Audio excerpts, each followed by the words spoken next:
വായ തുറന്നാണ്ടല്ല ഭസ്മായി പോകും. അയ്യോ എന്റെ ഹോർലിക്സ്.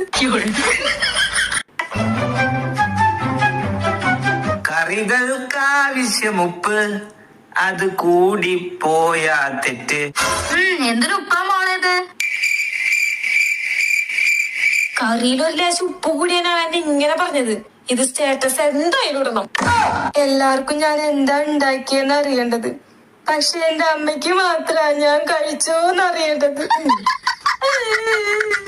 നോക്ക്, പാത്രം കഴിക്കുന്ന തുണി കഴിക്കുന്ന പറഞ്ഞിട്ട് നിനക്ക് എന്നെ കൺട്രോൾ ചെയ്യാനൊന്നും പറ്റില്ല. ഞാൻ നാളെ മുതൽ ജോലിക്ക് പോവാ. അതല്ല ഞാനും പറയുന്നത്, വീട്ടു ജോലിയൊക്കെ ഞാൻ നോക്കിക്കൊണ്ട് നീ ജോലിക്ക് പോ. എന്നിട്ട് car loan, home loan, current bill, shopping, ലൊട്ടിലൊടക്ക് ചെലവുകളൊക്കെ നീ നോക്കിക്കോ. ഹലോ, ഇങ്ങനൊരു കുടുംബത്തിലാണല്ലോ ഞാൻ വന്ന് പെട്ടത്. ഇത് status guys, single life is best for ever.